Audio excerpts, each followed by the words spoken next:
Welcome, everyone. Thanks for joining us today for a timely conversation that I've been looking forward to. Many of you have, well, not many of you, but at least some of you have caught earlier discussions with UC chancellors, and we will continue those.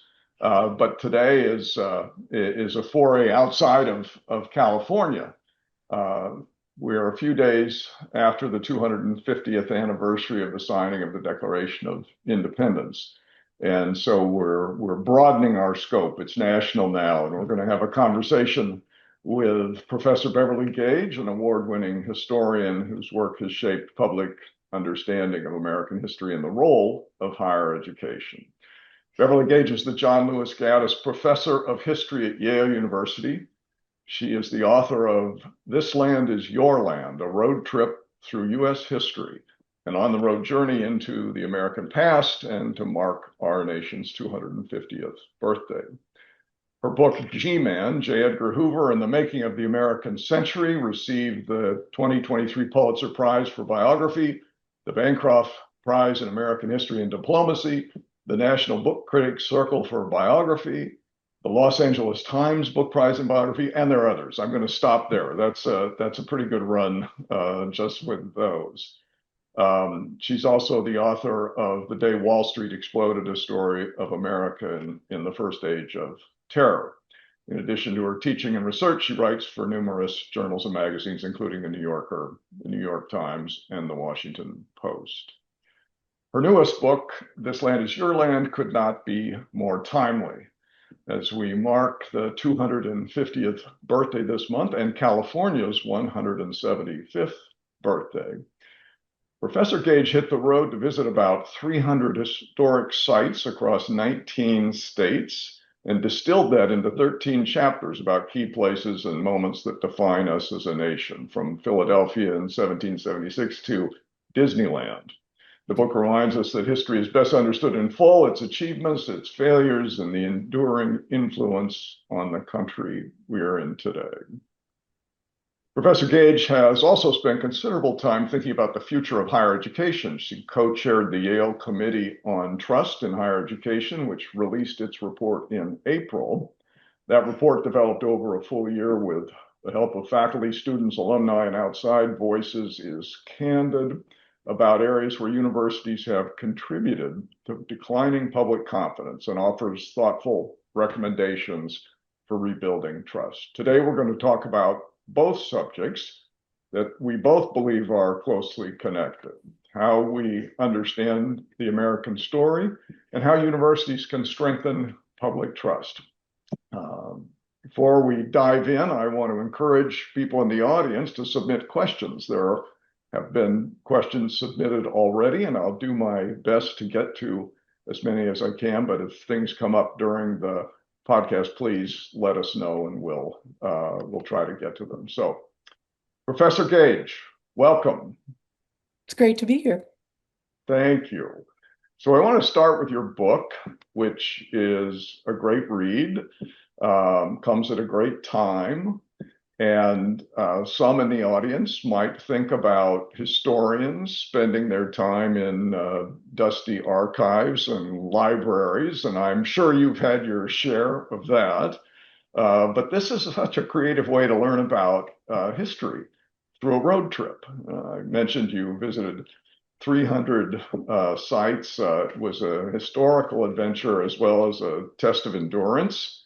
You detailed 2 car breakdowns, 2 bouts of stomach flu, a bout with COVID, another with RSV, and an ankle sprain.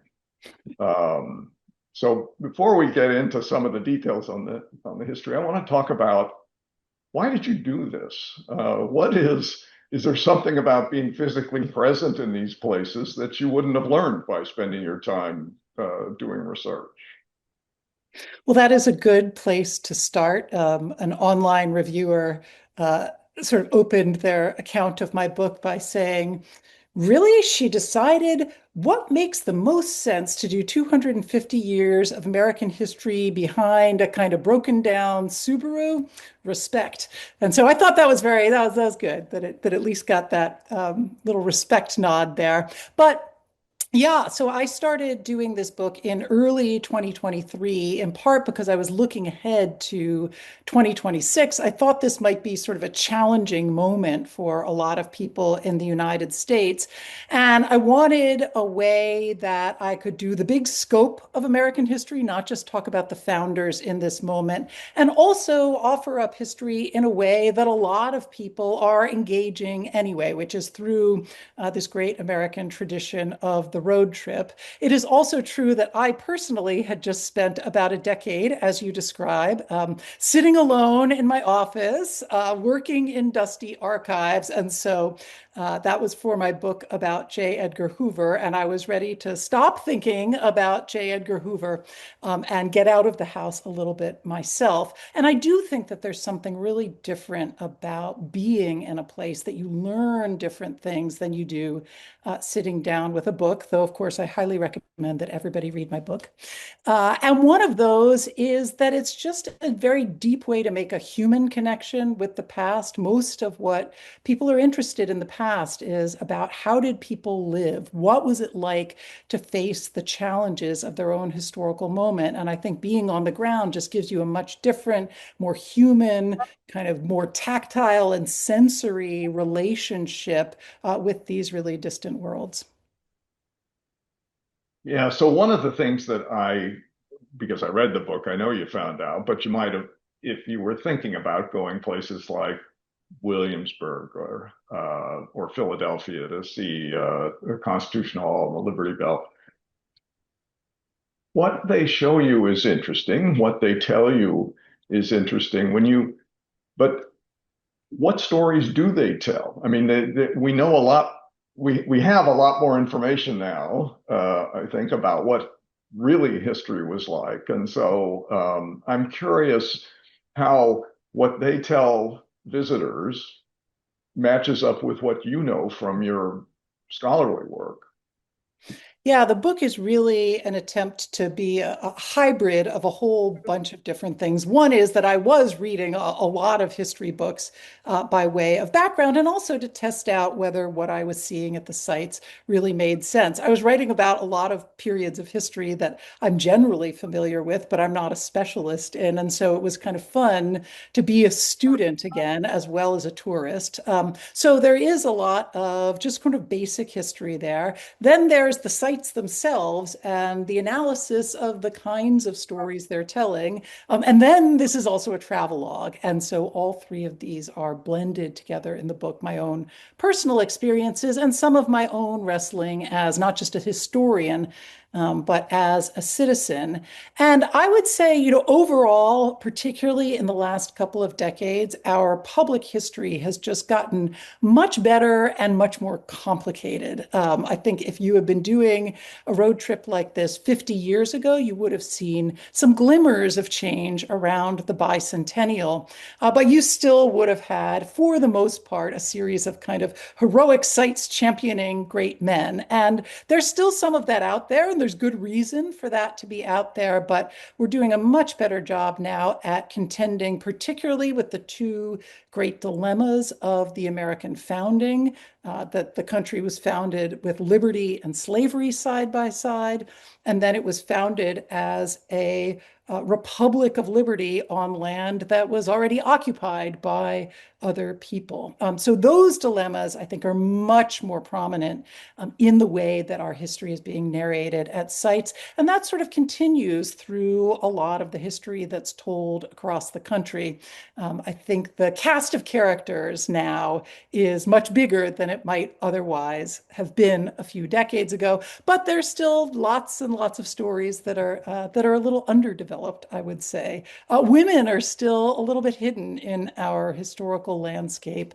I think working people are still a little hidden in the historical landscape. But of course, it's changing all the time. And sometimes that's for better, sometimes that's for worse. But history is nothing if not contested in this moment.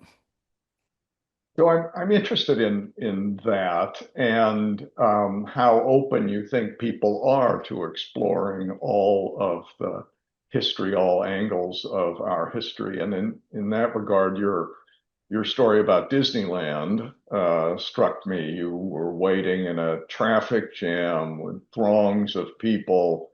But then you noted that you and your son were the only ones to watch a short documentary about the complicated relationship between Abraham Lincoln and Frederick Douglass. So, what does that say about people's interest in getting the full perspective? Anything? Maybe they were just much more interested in a ride that was nearby. That's right. Well, I think Disneyland is an exceptional place in a whole variety of ways. So, like all good road trips, I do start on the East Coast. I start in Philadelphia in 1776. And as you suggest, my last chapter is in California, and specifically Southern California, really talking in particular about Orange County, the rise of political figures like Richard Nixon, Ronald Reagan, but then going to Disneyland because I actually do think it's one of the most influential historic sites that we have. So it is true that most people do not go to Disneyland expecting to have, sober lessons about American history, and I do not blame anyone. It is not what I would have done in certain other phases of life. But I think Disneyland is really interesting as a historian for two reasons. One is that when it opened in 1955, it really was built around Walt Disney's vision of America's past, present, and future. So even now, if you go into Disneyland, you walk down Main Street, USA, you might not realize it, but that is an attempt to recreate turn of the century America, in particular, Walt Disney's own memories of his childhood in Marceline, Missouri. And he has a very romantic view of that story. But even the big areas that are full of rides, like Frontierland, right, in its original iteration, that was a story about the American past, about the American frontier. It featured figures like Davy Crockett in very heroic form, because that's the tale Walt Disney wanted to tell. So it has these deeply historical origins. And then even when you go today, if you walk in that main gate to your right is a whole history exhibit. It's got great moments with Mr. Lincoln and audio animatronic Abe Lincoln there. But they also, particularly after 2020, tried to incorporate some more serious historical documentary and other work, in particular about Frederick Douglass. Now, I should say it's on a tiny little screen in the back of the room. There are many other things to distract you at Disneyland, but their history is still being told. And like so many other places in the country, it's being reinterpreted, it's being reshaped all the time. Well, interesting. Disneyland, you mentioned, has changed a great deal, and Davy Crockett was a centerpiece when it first opened, but not so much today. Not so much today. I mean, I was very being the curious historian, not going on the rides, and so I asked a nice teenage staffer, where is all the Davy Crockett stuff? And they were like, "Who? What are you talking about?" Nobody had any idea. So, but he was the big figure at the origins, and he is a good example of actually what I found doing a lot of my traveling around the country, which is that even these figures that have been so mythologized, where we think there isn't anything new to say, I actually learned a great deal about Davy Crockett as a real living human being, as a historical character. Probably the most interesting thing that I learned about him is that he was the one congressman from the state of Tennessee who voted against Indian removal in the late 1820s, early 1830s. So I have a chapter on Tennessee that really gets into that story in particular. But Crockett is kind of on the right side of history in that moment, at least. Well, that's fascinating, and maybe say one more word about that, because that put him on an opposing side from somebody who was pretty important to his future. Exactly. I went to Tennessee to look at Andrew Jackson, who became president of the United States in the late 1820s, and to look at this really conflicted legacy that's come down to us from Jackson. For a long time, he was known as kind of the hero of the common man, the first ordinary person to become president of the United States. Today, he is much better known as the architect of Indian removal and the person who sort of set the Trail of Tears in motion. And if you go to a place like Tennessee, you can see both of those stories side by side. You can wrestle with them. There's lots of great stuff to see. But yeah, Davy Crockett, when he took that stand against Indian removal, was defying his very sort of pseudo-authoritarian political mentor who wanted loyalty. And it kind of ruined his political career in Tennessee. It's one of the reasons he picks up, says, if you don't want me, you may go to hell and I will go to Texas, heads down to Texas, thinks he's going to make his fortune, ends up at the Alamo and is promptly killed there. And that is the end of the story of David Crockett. Yeah, well, as you might imagine, having just spent the better part of the last decade in Texas, we were all very fond of that line when he left Tennessee. And in fact, in the governor's mansion, when you come in, there's a huge painting of Davy Crockett in the entryway. Um, I want to go back to California just for a moment because I'm guessing we have a lot of people from California.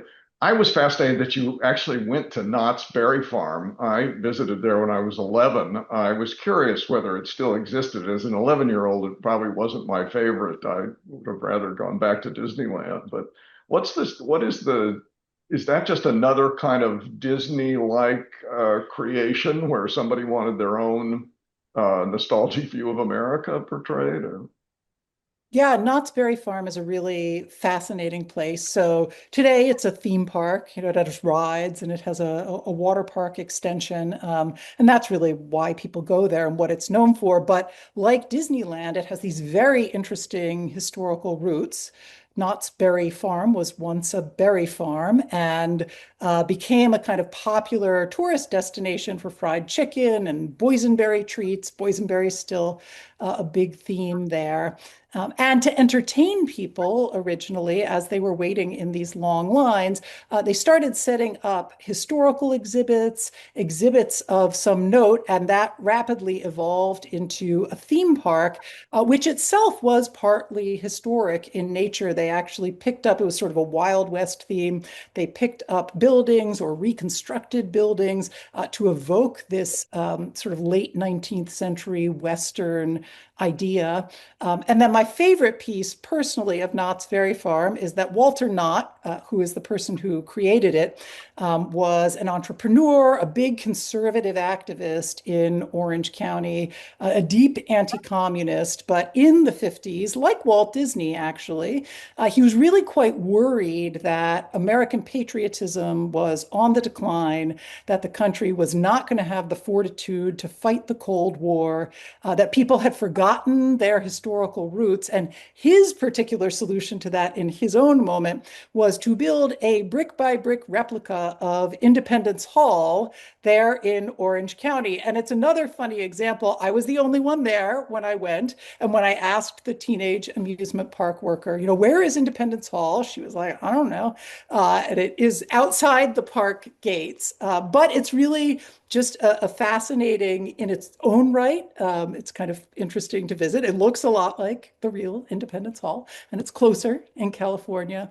But also as a sense of this ongoing anxiety that I really trace throughout the book that Americans aren't looking to their founding, or they've departed from founding principles, or that the country is not holding together. It's too divided to meet the challenges of its own moment. And so that Independence Hall really stands there as a testament to that Cold War anxiety as well as to the founding. So, in addition to the Southern California, Knott's and Disneyland, Orange County, you also explored Manzanar, the site of the largest Japanese internment camp, and the sort of origins of the atomic age. And so there, for all you Californians, there are multiple reasons to follow along on the road trip. Were there other stops in California that didn't make the list that were close? Right.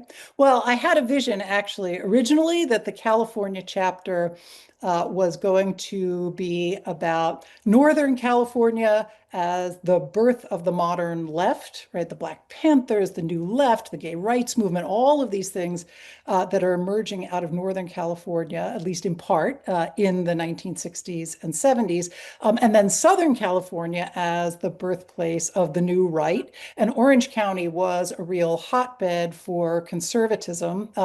But for the northern part of the trip, I had my son, my 20-year-old then son with me, and he got COVID. And so we ended up sitting in a hotel in Palo Alto for about a week. And I did make a roll. So I didn't get to see the Northern California sites. And then our flight was out of LA. So we had to zip down the coast, do all of the Southern California stuff, and get on the plane before the semester started. And so it turned out I had plenty to do in Southern California, but there were lots and lots of sites in the north that I would have wanted to see, mostly about that kind of social movement history. I also really wanted to go to Angel Island, which has opened now as a historic site. That's sort of the Ellis Island of the West, but it was both a place of passage for immigrants, but because so many of the immigrants were coming from Asia, and this was during the period of Chinese exclusion and then broader Asian exclusion, it was also a place of captivity, of incarceration, and so. But I never got out to Angel Island, so there will be a return visit in my future. So I want to talk about the Manhattan Project, the labs a little bit, because I think even a lot of people who are know a lot about UC and are connected with it may not understand the relationship between Berkeley in particular, but the university and the labs and the work that they did. So what should they know about that, the history of that period of time in the labs? And in fact, you had a pretty unusual way of exploring some of the results of that work. It's true to look at the Cold War, World War II and the Cold War. I went to the Southwest, so that's where I explored Manzanar, as you say, which is in Eastern California and was a Japanese internment incarceration camp.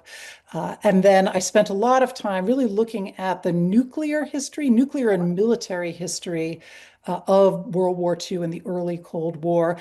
And it's really important to do that in the Southwest because it was so transformative for that region. Those wars affected the United States in any number of ways, but you can really see it in the landscape of New Mexico, Eastern California, Nevada, that whole region. So I went there to do that. I went up to Los Alamos, which is now a historic site that you can visit. It's really fascinating in its own right. This was right after the Oppenheimer movie came out, so there was, lots of excitement about that up in Los Alamos.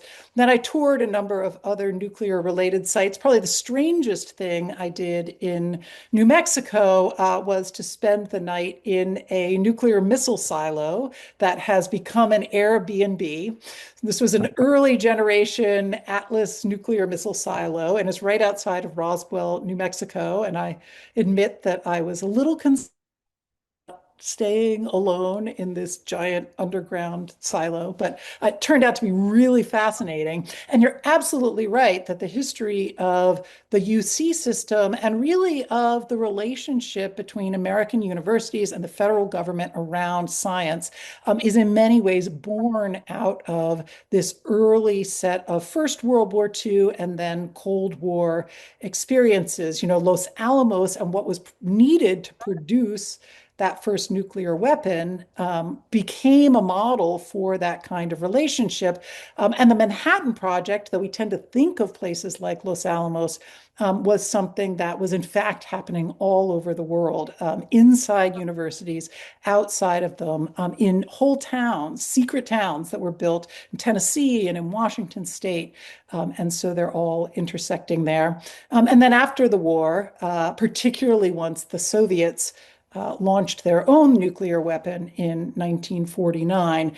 That's the moment that the federal government really turns to places, Berkeley in particular, the Livermore labs, and begins to, first of all, invest in that kind of research, and secondly, really create this new system of scientific funding in the United States that is one of the most important domestic legacies of the Cold War.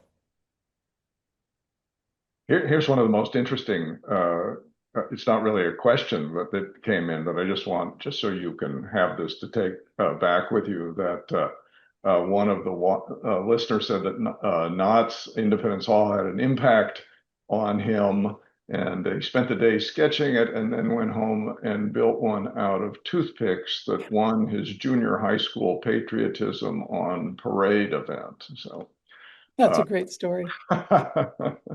I was a little girl outside of Philadelphia, so I went to the real Independence Hall when I was growing up. But So one of the questions that has come in, which I like, and maybe it's a chance for you to plug your profession, but it asks what the best way is to raise awareness of history to help us prevent the bad stuff from repeating itself. well, that's the great question. And it is something that historians wrestle with all the time. And sometimes we're just sitting there, shouting alone in our offices, no, don't do that. We already did that. It didn't go well the last time. And I think we're at a funny moment for history because, in some ways, I think historical lessons and historical curiosity has never been more relevant and urgent. I think particularly the political battles of our moment have really encouraged people to look to the past to try to figure out, what are the right parallels or examples that we can draw from. And then on the other hand, the study of history, both at the K to 12 level and then at the university level, is really struggling in various ways. The numbers of history majors are down in lots of places. Students in particular, are constantly being told that you have to do something practical, you have to do something job related. I would argue there's lots about history that you need to know. And so we're in this, I think, a very funny space for trying to figure out how to make those both the curiosity and the urgency, and then the sort of decline and dismissal come together. We did an experiment at Yale in the fall semester of 2025 where I teamed up with a couple of colleagues, Joanne Freeman, who teaches about the American Revolution and early republic, David Blight, who teaches the 19th century, wrote a great biography of Frederick Douglass. The three of us, and I teach the 20th century when I'm doing that. And we got together and we said we're going to teach all of American history in one semester. We called it America 250. But I think what was nice about that class, it attracted lots of undergraduate interest, but we also opened it to the community. And so we had 300 or 400 community members who came to class. And so that started this interesting cross-generational conversation that I think was really meaningful for lots of people. We recorded it and put it all up online, so you can take the class if you would like to. And then we got together and had a podcast attached to it where the three of us were going back, wrestling over some of the foundational documents of the United States, some of the greatest works of history and autobiography and political thought. So I think I don't have an easy answer, but I think it is a moment for experimenting. And I think it is a moment of some urgency because we really don't want to make the same mistakes again. And in fact, people in the past are really good resources so that you don't have to invent the wheel every time. You can learn from all of that. Here's a question from one of the audience members. Um, did your road trip and your research change your perspective on patriotism?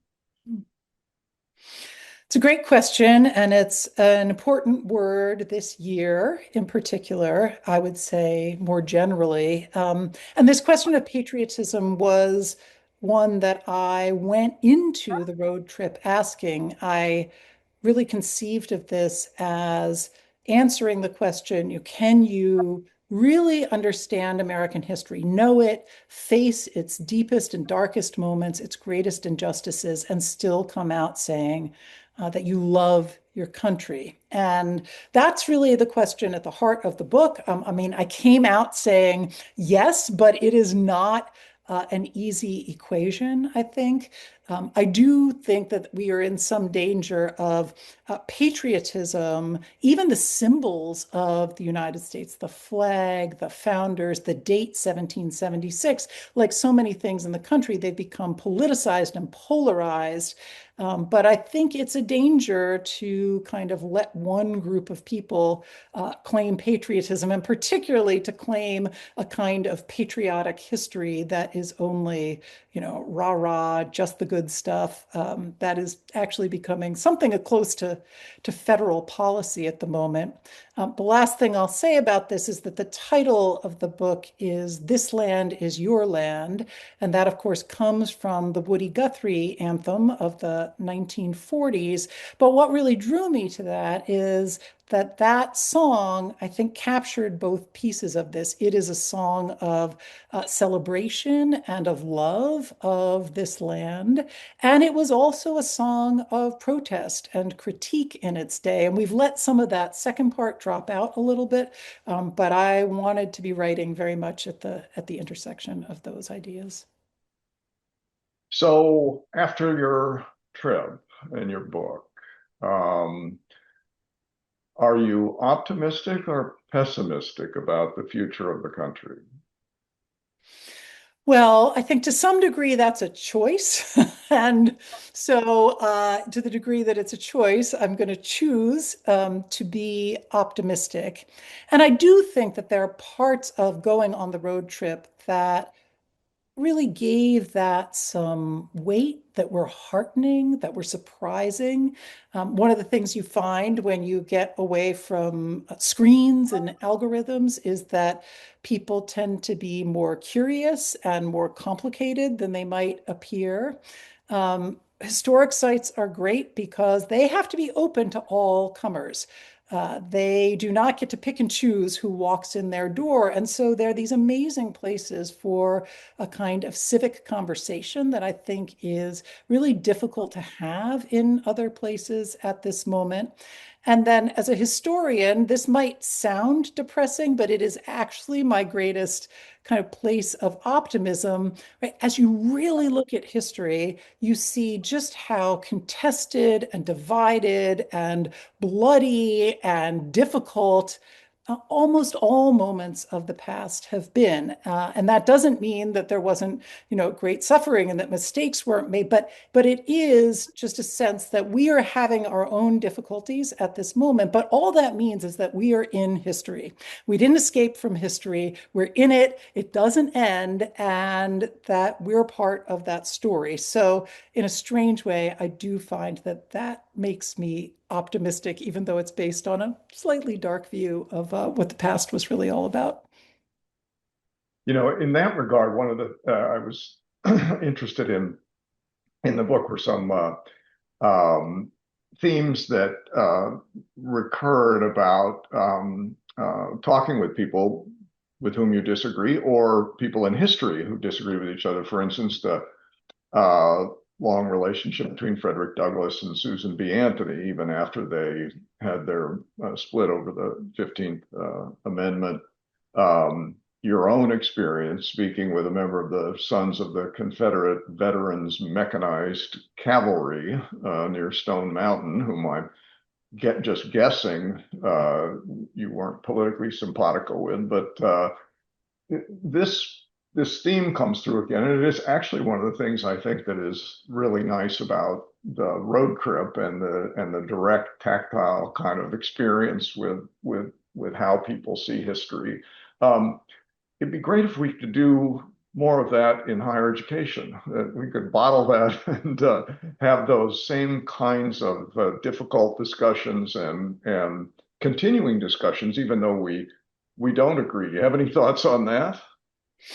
I do. Well, I think it's really important in this moment, and it's part of what gives universities their vitality. And so I'm a great believer in that. I will say that I think history can be a tool for doing that when it's really difficult to do it in the present. So, part of what the study of history is about is making these leaps of curiosity or empathy into a world and a set of worldviews that is different from your own. I spent a decade writing a biography of J. Edgar Hoover, who was director of the FBI from 1924 to 1972. I went into it because I was interested in that history. I did not get into it because I was a grand admirer of J. Edgar Hoover. In fact, I disagreed with a great deal of what he did in his lifetime. But it was nonetheless an exercise of curiosity, of empathy, of understanding. And I think that that's really just crucial in this moment, not necessarily because people are going to come to agreement, but because it's the only way that you can actually make sense of the world around you is if you try to kind of imagine worldviews different from your own. So I think at universities, and I would say this, I suppose, as a historian, but I really do think that looking at historical moments, debating them, taking them apart, making these leaps of the imagination can be a kind of training ground for then being able to do that in the present with the people who are around you today. So I think that's a great segue into your more recent work at Yale on the report on trust in higher education. Um, One of the things that struck me about the report, and I think struck many people about it, was its candor, its openness, its ownership. Um, Something that the committee wrote in the cover letter. Quote, we believe the issue of declining trust is real, urgent, and must be addressed, close quote. Um, and you identify a number of root causes in declining trust, and you take ownership that this isn't all external political forces. It is some things that we have probably done ourselves.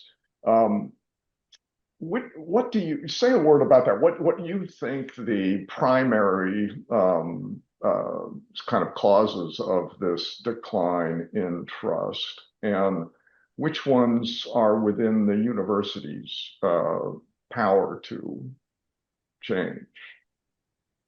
Yeah, that was really the central question that we took on. We were a committee of 10 faculty who worked over the course of a year.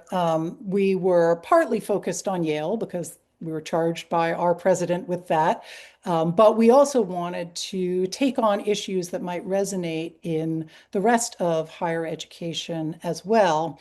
And it was very much our premise that there are many things happening in the world, from the rise of social media to political attacks to declining trust in expertise to any number of issues that probably are beyond the control, certainly of any one university, probably of universities in general, but that nonetheless, this was a moment for universities to engage in some self-scrutiny because it is unlikely that trust in higher education would have fallen as quickly and as dramatically as it has really over the last 10 to 15 years if universities were not doing anything that was rightly subject to criticism. And we also had a deep faith in the idea that universities universities ought to be self-governing institutions. And self-governing institutions means that you have to engage in a certain kind of self-scrutiny, self-critique. You have to be open to outside critique. You have to listen to your critics, and you have to make a set of decisions based on the fundamental values of higher education, of the university system. Otherwise, you're just being batted around by one outside group or another, and that's also not what we wanted to see. So in doing this, we identified, I guess, two big categories. One is something we might call external trust, which is the public's trust in universities. And the second is internal trust. So do people within higher education or within any given campus trust each other? Do students trust the faculty? Does faculty trust that students are doing their work? Do any of these groups trust higher administration, et cetera? But the public trust part of this was really the heart of the question. And there, it's clear there are three big issues driving declining trust. One is about cost and value. Is it worth it in a financial sense to go to college? The second one is admissions. Not only who gets in where, but whether or not the process of admissions is legible, is understandable to people, whether it seems to be a kind of secret rigged system. And then finally, there's the idea that campuses have become echo chambers, they've become politicized. In very particular ways. And in all of these, I think, there are some powerful public critiques that are right. There's some powerful public critiques that are wrong. And we wanted to take it apart kind of based on the university's own values and think about which parts apply where. So you talked to a lot of people. You did identify what you thought some of the causes contributing to it were, and then you offered a set of 20 recommendations. Um, were you surprised by the reaction, either within the academic community or in the public at large, in the media, over when the report was released? Well, I'd say the biggest surprise, and this was heartening to the committee, was that people were paying so much attention. I've been on a lot of faculty committees over the years, and usually when a faculty puts together a report, this is not the reaction that you get. And we understood that one of our goals was actually not to have all the answers. We did make these 20 recommendations, but what we really wanted to do was identify issues, offer some possibilities for how higher education could address them, and then kind of let discussion ensue. I do think that the report helped to shift the debate a little bit in the sense that it opened up a set of questions about what universities could do that's a little bit outside of, either resistance or collaboration in this moment, right? That's a lot of where things have gotten stuck. And this is about a different set of questions.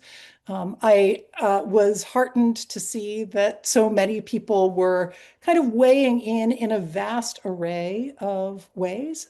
So that all seemed for the good. And we're gonna kind of keep counting. We've got 20. It's going to take a while. Some of them are very short term and could be done very quickly. Yale changed its mission statement already in response to our report. Others are very long-term projects that are about changing certain aspects of the campus culture. I would say the question that you raised earlier of how to get a big enough range of voices on campus within the faculty, what that range of voices ought to look like, what the standards are for who's on campus and who's not. Those were by far the knottiest, the most controversial questions, the things that people felt really passionate about. And so it's no surprise that that continues to be a real debate. So I, for one, was kind of surprised by how quickly Yale acted on the mission recommendation. I'm not used to things moving that quickly. But I was also maybe a little surprised. I wonder if you were, about the reaction to changing the mission, and sort of focusing on several core elements, which would was that a surprise that people Yeah. object in some ways to that? Right. Our committee recommended Yale had, for the past decade or so, had a very broad mission statement that was about creating leaders and improving the world and had lots of really broad and admirable aspirations. As we studied the question of trust in particular, if you think about trust, trust is in part about doing what you say you're going to do. You trust someone if they do what they say they're going to do. And part of that means knowing what it is that you're really doing. And so our understanding was that part of the problem of declining trust was that universities have started trying to be so many different things to so many different constituencies, have started promising so many things that you had this mismatch of expectation and then the ability to fulfill that expectation. So our recommendation was to kind of return to brass tacks, right? Return to what it is that universities, in the most fundamental sense, are here to do. And that is to create and share knowledge, disseminate knowledge through research and teaching. And so we went from a very broad mission statement to one that's much more narrow. I think it's controversial because a lot of people say, but universities should be improving the world. I couldn't agree more. I guess I just think clarity of mission is important. And also, if you don't start out by thinking that teaching, research, and the production of knowledge do improve the world, then we've got a discussion to have there as well. So I wonder, as somebody who spent almost 4 decades in public higher education, as I read the part on mission and Yale's refocus, whether and I know the report, you were very clear about this addresses Yale, and there may be differences. I wonder if a public university might approach that a little differently because of the Moral Act and the Wisconsin model and this idea about the created by every state's constitution or statutes to serve the state in a variety of ways. And one of those through things like extension and other things. So when I read that, I thought, well, that might be great for Yale, but mine might be a little bit different than that.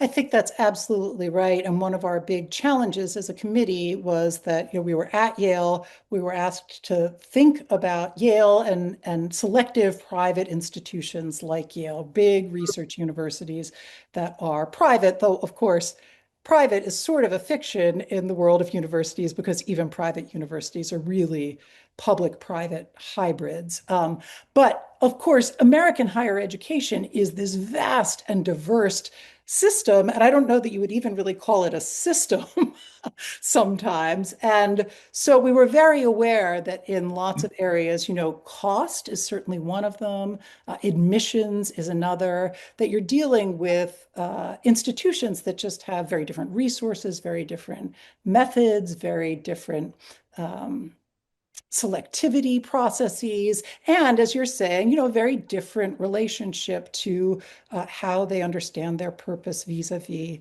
the public good and public service. And so, we were certainly not trying to count Yale out of that, but certainly many different kinds of institutions have different roles to play and conceive of themselves differently, and that's healthy and good.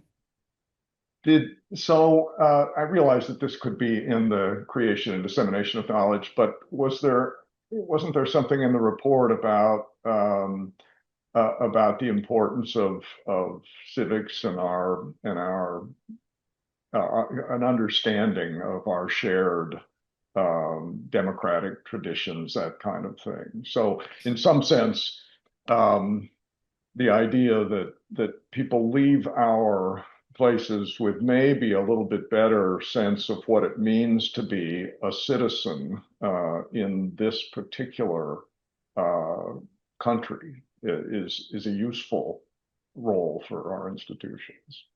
That's absolutely right. I mean, we made a set of recommendations around civic education. The mission statement is one thing. That's just, what makes a university different from other institutions in society, and that is your mission. And I do think that that is about teaching, research, the creation, preservation, dissemination of knowledge, right? That's what kind of makes that institution distinctive in some way. But yeah, I mean, I as a scholar and we as a committee have a lot of faith in the role of civic education, and actually, thought that there is some urgency around that set of propositions in this particular moment. We debated whether this ought to be, in the form of required classes or a core curriculum. We shied away from that in part because those things are so hard to pull off well. And there is enough of that going on at Yale already that we thought that that could be left in place. Other universities, Vanderbilt, Texas, have Stanford have brought in new core curriculum that they are really implementing with all first year students. So I think there are a lot of models of how to do this out there. I mean, I can consider my own teaching as an American historian, and then through a book like this, I consider those to be forms of civic education in and of themselves. So to take a step away from civic, broaden it maybe a little bit, but what about programs like Yale's directed studies program, where students grapple with sort of core texts, that kind of thing? I personally find it, as somebody my age, if I were to go to school, I'd love to do that. In the interest of full disclosure, my daughter did do directed studies, although, so I have her perspective plus what the undergraduates really called it, which wasn't quite directed studies. But I'm curious about whether you think there is a benefit to that kind of a program in universities in 2026.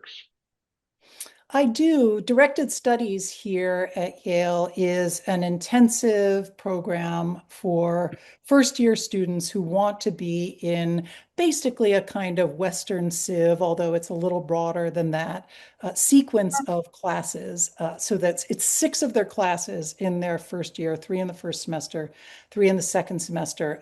They self-select into the program. They have to be admitted to it.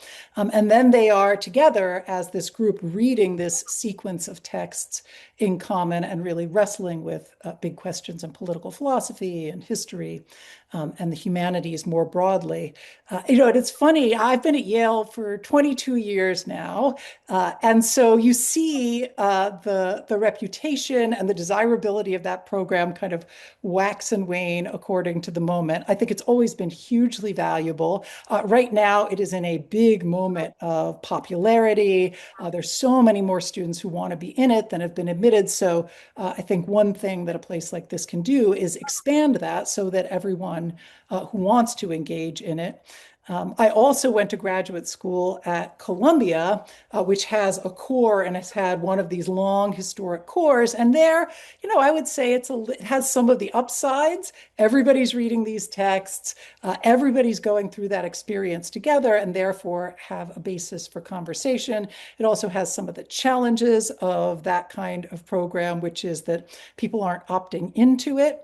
And they're really hard to staff. And so you have, a vast array of, let's say, instructor experience, even within the core. But I think there are lots of models out there, and Yale seems like it's gonna stick with DS, which is very popular right now. So Yeah, yeah. Um, so now I noticed that I can't remember whether you said this. Was it in the book that you talked about going to Grove Street oh Cemetery? yeah, the cemetery, right. Yeah, it's one of my favorite places. Do you have a favorite tombstone there? I I do. don't. So it's right next to my office, and this is New Haven's historic cemetery. And I like to go there and just sort of wander the paths. It's actually the more anonymous graves often that I'm attracted to and interested by, but it has all of these, towering figures of the Connecticut colony and of Yale, people like Eli Well, Whitney. next time you're there, I'm sure you've seen it, but Kingman Brewster, Oh, the yeah. quote around his grave about the presumption of innocence is fabulous, I think. So here now I have a few rapid fire questions for you. Um, and I haven't even seen these yet. So, favorite book that's not your own? Oh, wow. Okay, that's a big category. Well, I will say a favorite book that I read for writing this book is a book by a historian at the University of North Carolina at Chapel Hill, Kathleen Duvall. She wrote a book called Native Nations, which is a retelling of big swaths of American history through the story of indigenous and native peoples trying to create and defend and preserve their own nations. And so I think it's a very good intersection with some of the questions we're asking right now. Favorite presidential library? I'm going to have to say Reagan, since, I got to go California, but I'm writing a big project about Ronald Reagan now, so I'll go with that. Historic landmark? Oh, wow. Okay. There are a lot of them. Maybe I will go with a classic that is not actually in the book because I didn't go to New York City at all, but I will say the Statue of Liberty, both because of what it meant in its moment and what it means now. Do you still have your Subaru? I do still have my Subaru. And in fact, I got a very funny email. It's now over 100,000 miles, and I got a funny email the other day from Subaru of America saying, we hear your Subaru had some problems in your book. Can we help? Um, would you do this again? I had a great time doing this, and I actually don't think that I will ever write them. But I do have two sequels that could be written. So one would be uh, American history from the outside in, so actually traveling the world to places that intersected with the United States in key moments and seeing how they tell that story. And then the other would be just a focus on Washington, D.C., because that is really the place where so many people come to ask the kinds of questions that I was thinking about in this book. That's great. Great. Professor Gage, thank you for being with us today. I deeply appreciate your time. Loved reading the book. Admire you and your colleagues at Yale for taking on the assignment of addressing competence in higher education. I think it's such an incredible, important topic today. So thank you for both of those things, and delighted to have you here with our Cal backdrop for the That's 200th. right. That's Yeah. right. There it is. Thanks everybody for joining us today. Look forward to seeing you again and again. I know you can't hear them, but join me in thanking Professor Beverly Gage for being with us today. Thank you. Great. Thank you so much.